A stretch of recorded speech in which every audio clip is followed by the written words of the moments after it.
Chapter 3. What do you mean? She's not here, I whisper. For a moment, I panic. The tiger ate her. But I tell myself to remain calm. Mom sighs. I don't know. I can't tell if she's worried or annoyed. The rain runs over her eyes and lips, making her emotions blurry. I wish I knew how she felt, so I could know how I should feel. Sam fiddles with the brass doorknob, willing it to turn, but the stubborn door stays shut. So Sam stares at Mom, then at me. With her hair flat and her thick eyeliner running in black stripes back her cheeks, she looks like a wet tiger. We just have to wait here in the rain for an undetermined amount of time. Mom wipes her glasses on her soaked t-shirt, which doesn't help much. So, no, I don't think so. Hang on, she holds up one finger, then runs around to the side of her house. Where's she going? I asked. I cup my hands over my head, trying to form a protective roof, but it's useless. Where's Harmony? Sam doesn't answer. We watch as Mom stops beneath the living room window. She taps the side of the pan, runs her hands over the sill, then thumps a fist right below the glass. Well, this is normal, Sam says, voice raised with sarcasm. Then Mom shoves the window open. She glances over at us before hoisting herself up and trembling headfirst into the house. Whoa! I whisper. I've never seen Mom do anything like that. Sam shakes her head. Whoa is right. I bet she did that all the time as a teenager. Sam looks at me like she can't decide whether to frown or laugh, and I know exactly how she feels, because picturing Mom as a teenager is both ridiculous and kind of scary. It's weird to think about Mom before we existed, but Sam smiles and my heart relaxes. She probably snuck out to party with her friends. I nod. When Sam is happy, her moon face glows, and she looks like my sister again. I inch closer to her, just barely, so she doesn't notice. She wrinkles her nose. Do you think she snuck out to see boys? I don't think she dated anybody before Dad. I can't picture that Mom with anyone but Dad. Or, to tell the truth, I can't picture her with anyone because I don't remember the times of Mom and Dad. I can tell right away that was a wrong thing to say, though, because Sam's glow shuts up fast. She clenches her jaw and turns away. That's just native, she mutters. Thinking about that is different for Sam than it is for me. She's old enough to remember him. When he died in a car accident, she was 7. I was only 4. Sam, I start, but I don't know how to finish the sentence. I used to be able to talk to her. I used to tell her everything. If this had happened a few years ago, I would have said, I just saw a tiger in the middle of the road. I would shouted it right into her ear because I couldn't hold it in. I just saw. I try again. but the rocks in the other side of the door interrupt me. They sing as Mom slides them and open the door. Hurry inside, she says, as if we could get more soaked than we already are. Sam and I enter, leaving watery footprints in the entryway, rake-sized puddles on the wood floor. Harmony's house looks like a memory. The living room and kitchen cuddle together around a proper dining table and the fireplace that doesn't work. An old grandfather clock tucks in the far corner of the living room. On the mantel, two stone lions hung a photograph of Mom, welcoming wealth into her life. On the other side, a frog guards a photo of Sam and me, protecting our happiness. And everywhere, in baskets hung from the ceiling, sitting on countertops, stuffed into bowls, are bundles of herbs and smudge sticks to cast away bad energy. When I breathe the house in, the scent of buckwheat noodles, sage, and laundry detergent smells like home. Sam's rests happy. She folds her arm over her chest and frowns. She says, "What's that?" I followed her gaze. At the other end of the living room, there's Harmony's bedroom, the bathroom, and two staircases. One of them goes up to the attic bedroom, and one that goes down to the basement. But now, in front of the basement door, there's a tower of engraved Korean chests and cardboard boxes stacked like a barricade. Mom shakes her head. That's bizarre, isn't it? Why would she do that? She chews on her thumbnail and glances around the room. For a second, I catch the worry in her eyes. My earlier excitement drifts away. It is odd. They're out of place, and Harmony is not here. Something cold and dark settles in my stomach. "Where's Harmony?" I ask.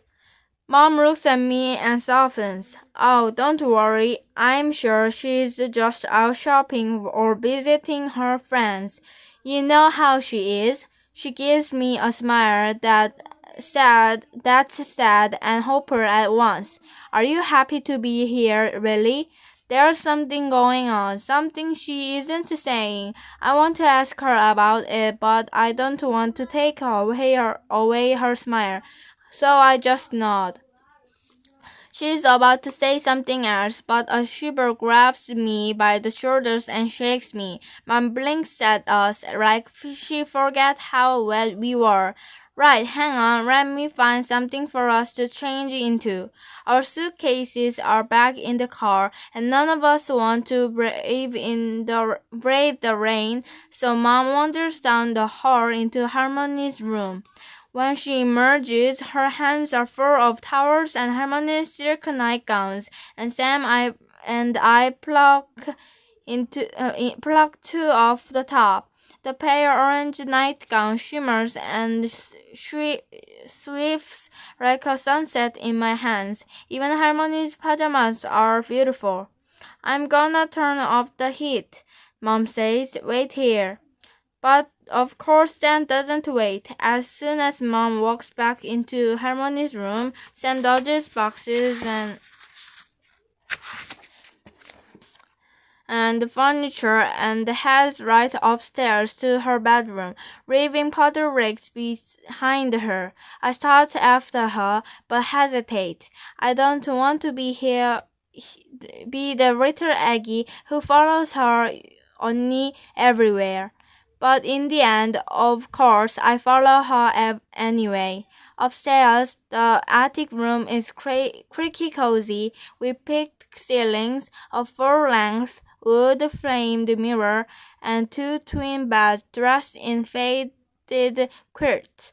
When Sam and I live here, we push the beds together and curl into one another, trading stories in the dark. Now the beds are opposite sides of the room, separated by a wide window. Sam throws off her wet clothes, smears into her dark makeup into the clean towel, and tucks a black screened nightgown on. When she flops into her bed, the mattress greets her with a groan, and she reaches behind the bed frame to flung her phone in before turning to me. "What are you doing? You were supposed to wait downstairs." Sam always acts like Mom's orders only apply to me, which is annoying, but I'm used to it. I sigh and dry off before slipping into my own nightgown. The soft, warm sands shiver through me, releasing the cold in my bones. I breathe in, hoping for Harmony's milk scent, but or I get a hint of soap. Sam frowns, still waiting for me to leave, but I sit on my bed instead. Does this place feel weird to you? I pick at the bedspread as I speak, careful not to look at her.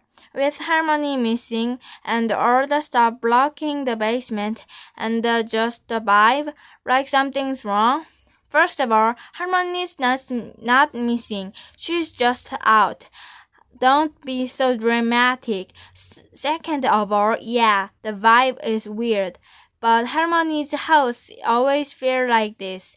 Next to her, Sam's phone goes bright and begins rolling, like she's stretching as it wakes up from a nap.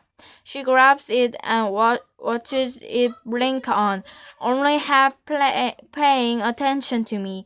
"Do you remember last time we moved here?" "Kind of. We lived here for 3 years after Dad died. I was born in California, but my first memories are shaped like this house."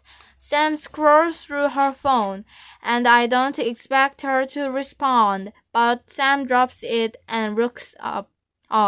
At first, it was nice to be here because Harmony took care of us when we were sad and she helped Mom out. But Harmony was always doing weird things without explaining any of it.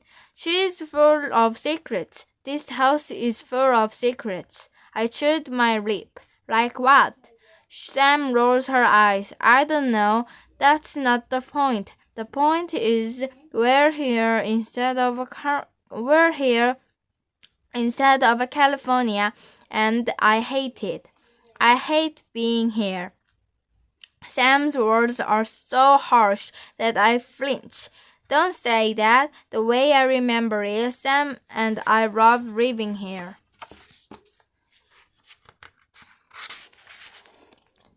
We were sad because of that, of course, but it wasn't all bad. Sam and I told stories in the attic room. We ate rice cakes in the kitchen. We created imaginary worlds in the basement. We were together.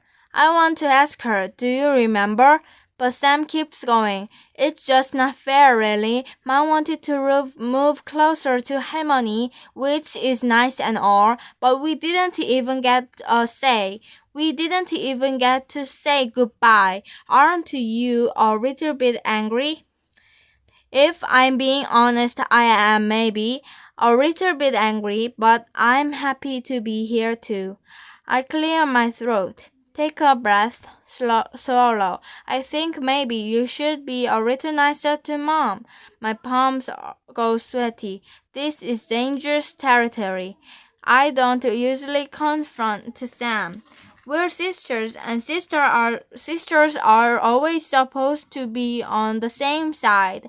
Sam rolls her eyes. Seriously, really? I can't believe you are defending her. I can't get the look on Mom's face out of my head. Downstairs, looking for Harmony, she seemed so fragile. Right now, moms are supposed to look. I don't know how Sam didn't see that. Sam stares at me. And when I don't answer, she sighs. Spit it out, Lily. You don't have to be so creepy and quiet all this time.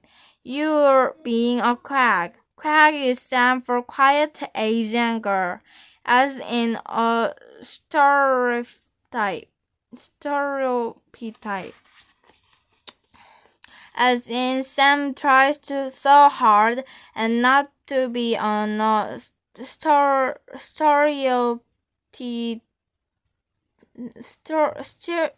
stereotype that she wears black lipstick and blanched a lock of her hair and says every little thought that comes to mind. I tell her, I'm only trying to help. I ask, don't you see how hard Mom's trying? I say, I don't know why you're so mad at me.